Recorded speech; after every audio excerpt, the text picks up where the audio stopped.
डालने की। आप politically motivated है. No, not You are politically motivated. Listen. You are going the wrong way. You are going the wrong way. You guys are going wrong No. way, blaming an ex-chief. We did not blame an देश ex-chief. की security ज्यादा जरूरी है. We stood by an ex-chief when he blamed the Congress for 2008. Vishambar Dayal का opinion is not important. ठीक है, सबकी मर्यादा रखते हुए डिबेट हो तो बेहतर है. अब तू कैप्टन तू है क्या मेरे सामने मच्छर? कैप्टन तू क्या है मेरे सामने? व्हाट आर यू मेरे सामने?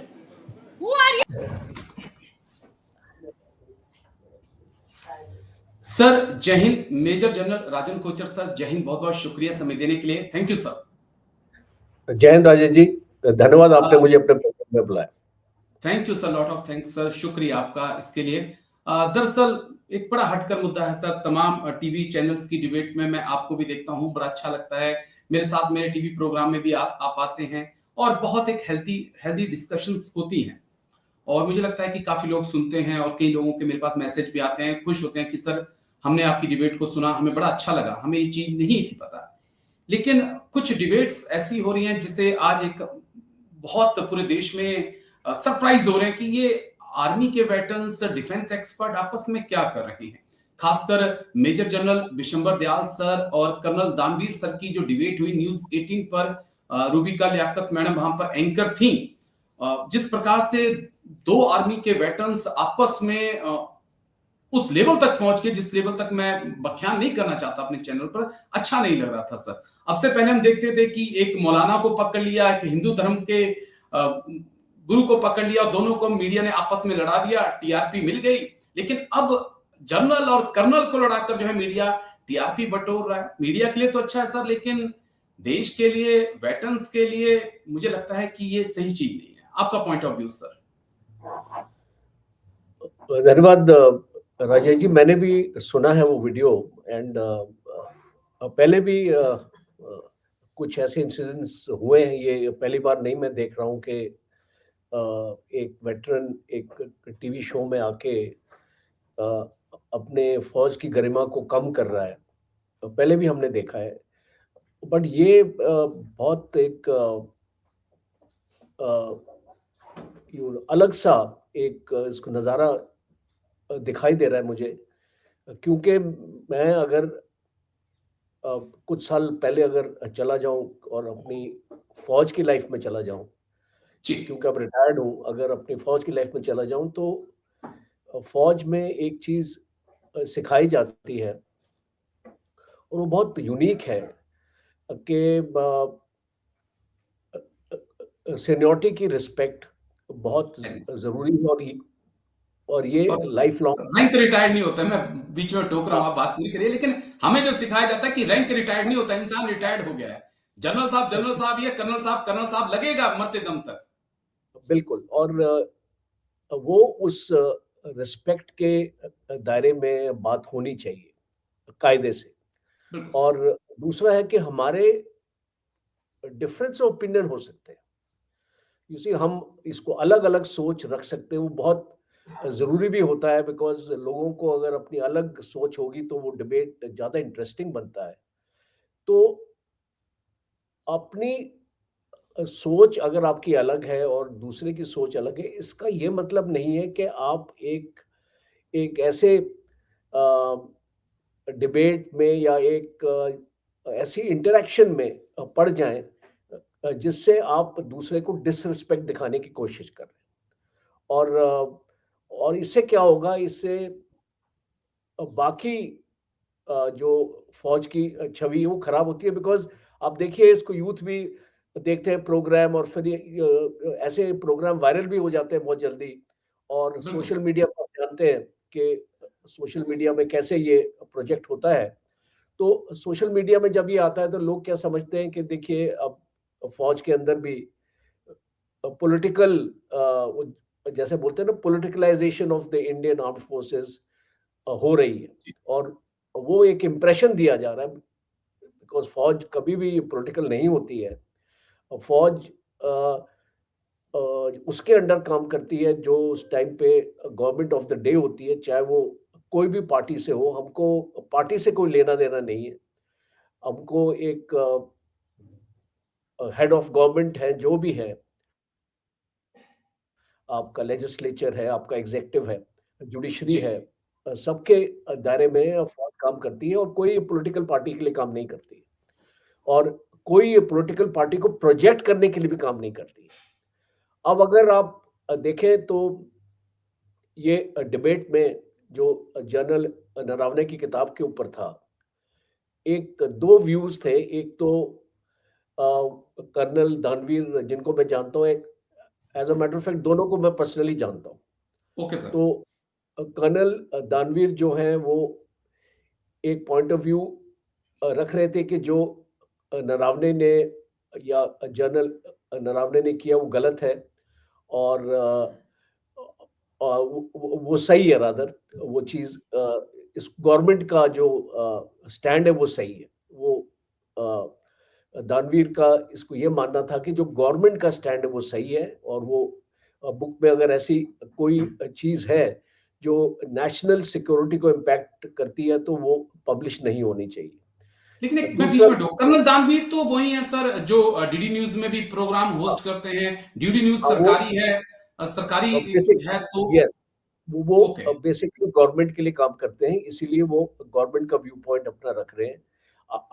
ये आप उनको एक अलग और हैसियत से देखें कि वो डीडी न्यूज में है और उधर गवर्नमेंट के लिए काम कर रहे हैं, तो ऑब्वियसली उनका स्टैंड होगा कि जो भी गवर्नमेंट ने एक्शन लिया वो सही है। दूसरा जो जनरल बिशंबर दयाल है, आर्मर्ड कोर के हैं, मैं जानता हूं उनको अच्छी तरीके से।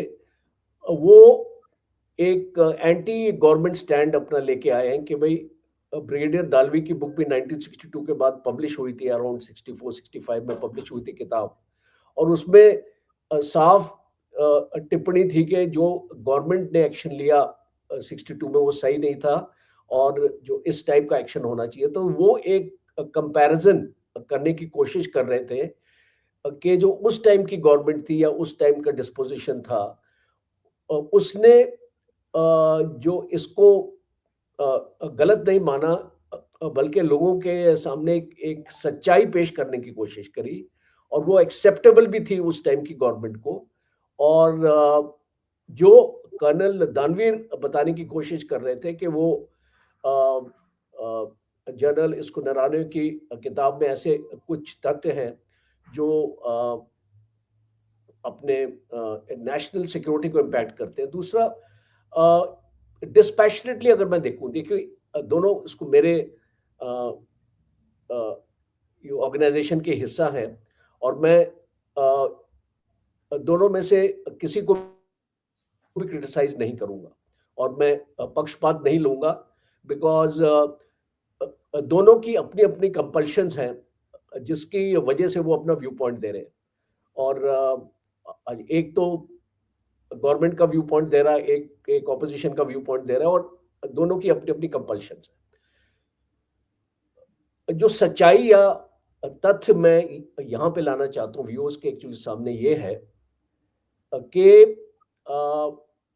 बिकॉज मैंने भी किताब लिखी है जी, ब्रेकिंग द चाइनीज मिथ, और अभी मैं एक और किताब अपना लिख रहा हूँ जिसका forward chief of the army staff देंगे और ये उनकी परमिशन ले ली है मैंने। तो एक आपको प्रोसेस मैं आपको बताता हूँ कि एक किताब पब्लिश होने से पहले जो भी अगर ऐसा उसमें आप फौज के बारे में बात करेंगे, ऑपरेशंस के बारे में बात करेंगे, आफ्टर ऑल ये जनरल नरवणे का मेमोयर था, ये उनकी जीवन की कहानी थी और उसमें खासतौर पे अग्निवीर का भी जिक्र है, वो हम उसको डिस्कस करेंगे बाद में, और वो बहुत इम्पोर्टेंट जिक्र है अग्निवीर का। और दूसरा है कि वो एक गलवान का जिक्र है और जो इसको अप्रैल 2020 से चाइना जो बॉर्डर पे आया हुआ है और जो गलवान का बाद में इंसिडेंट हुआ 2-3 महीने बाद, तो जो उसका भी जिक्र है। तो क्योंकि मैंने ये किताब अब इसका प्रोसेस बताता हूँ, उसके बाद मैं बताता हूँ कि वो किताब में क्या ऑब्जेक्शनेबल है और क्यों नहीं, और उसको गवर्नमेंट ने क्यों रोका और क्या रोकना चाहिए था या नहीं चाहिए था, उसके बारे में भी मैं आपको बताऊंगा। ठीक है सर। सबसे पहले है कि एक प्रोसेस है, सपोजिंग अगर मैंने किताब लिखी है तो उसका एक मैन्युस्क्रिप्ट बनेगा, एक टाइप्ड मैन्युस्क्रिप्ट जो तैयार होगा कि उस किताब में क्या क्या चैप्टराइजेशन है और क्या क्या मैं लिखना चाहता हूं, और वो जो मैन्युस्क्रिप्ट है उसकी हार्ड कॉपी आप एक ऑर्गेनाइजेशन है इंडियन आर्मी में, ADG-PI, public information, additional director general of public information, तो उसको आपने सबमिट करनी है अपने क्लियरेंस के लिए। और एक बार आपको क्लियरेंस मिल जाती है उसके बाद ही उस किताब की प्रिंटिंग होती है और उसकी पब्लिकेशन होती है। अब इस केस में मैं एक चीज अलग देख रहा हूं कि किताब की प्रिंटिंग किताब के अप्रूवल से पहले ही हो गई, और as a matter of fact government को एक्चुअली पता ही नहीं चला कि वो बीच में आपने उसको किताब को कुछ उसके जो उसका जो एक्सर्प्ट्स थे वो पब्लिशर ने पब्लिसिटी करी उस किताब की। ओके। जब उसने पब्लिसिटी करी तब इंडियन आर्मी और गवर्नमेंट को पता चला कि भाई ऐसी कोई किताब आने वाली है, बिकॉज कहीं पर भी मैंने जनरल नरावने को एक स्टेटमेंट सुनते नहीं देखा या बोलते नहीं देखा कि वो किताब लिखने के बाद मैन्युस्क्रिप्ट गवर्नमेंट को दिया था उसको अप्रूवल के लिए। ये चीज कहीं सामने नहीं आ रही है, ओके। तो ये आनी चाहिए थी। दूसरा है कि किताब के अप्रूवल के बाद ही प्रिंटिंग होती है। अब यहाँ पे किताब छप जाती है और बाहर की कंट्रीज में सुना है मैंने कि उसका जो सेल भी हुआ और इसको अमेज़न में भी डाला गया शुरू में, जो इसको अमेज़न में डाला गया कि भाई ये किताब अवेलेबल है इस प्राइस पे फलाना ढिमका, और leader of the opposition Rahul Gandhi के पास वो कॉपी कहां से आ जाती है जिसको वो दिखा रहा है सबको कि भाई ये किताब है जो नरावनी की। तो ये कहीं ना कहीं पे अगर आप डॉट्स को कनेक्ट करें कि भाई अगर गवर्नमेंट ने मना कर दिया तो वो छपी क्यों, और क्या छपने के बाद गवर्नमेंट को पता चला और फिर गवर्नमेंट ने मना किया, तो ये सारी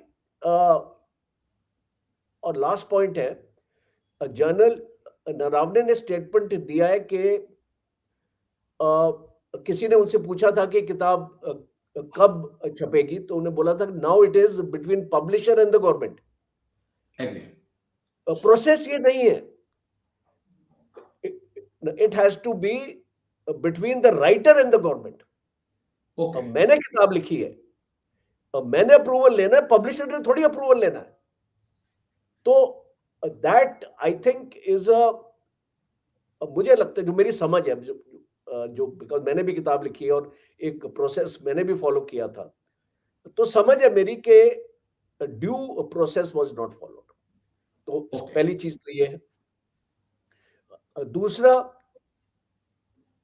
किताब में ऐसा क्या है जिससे गवर्नमेंट ऑब्जेक्शन ले रही है, बिकॉज आफ्टर ऑल लिखी किसने किताब, ये बहुत इंपॉर्टेंट है। अगर मैं लिखता तो शायद इतनी ज्यादा उसको वो अहमियत नहीं दी जाती, बट अगर एक chief of the army staff लिखता है और he is one person who is the horses mouth बोलते हैं ना, कि जिसको पूरी जानकारी है एक पर्टिकुलर चीज की, गवर्नमेंट के साथ किस टाइप का इंटरेक्शन हो रहा है, क्या हो रहा है, 1 to 1 जी। बिकॉज मेरी रैंक में तो एक प्रोसेस होगा, मैं डायरेक्टली गवर्नमेंट से इंटरेक्ट नहीं कर पाऊंगा, but chief of the army staff directly करता है, बिल्कुल, उस रक्षा मंत्री के साथ, प्राइम मिनिस्टर के साथ, सबके साथ। आपने सिंदूर में भी देख लिया कि किस तरीके से आर्मी चीफ्स और जो सर्विस चीफ जो है वो एक प्राइम मिनिस्टर के साथ इंटरेक्ट करते हैं डायरेक्टली, और once in a while prime minister के साथ उनकी 1 to 1 मीटिंग भी होती है। प्राइम मिनिस्टर भी चाहते हैं मेरे पास आए और ब्रीफ करें कि हमारी जो सुरक्षा है वो कैसी है देश में। तो यहाँ पे मुझे लगा कि 2 मुद्दे हैं जहाँ पे किताब एक्चुअली फंस गई है।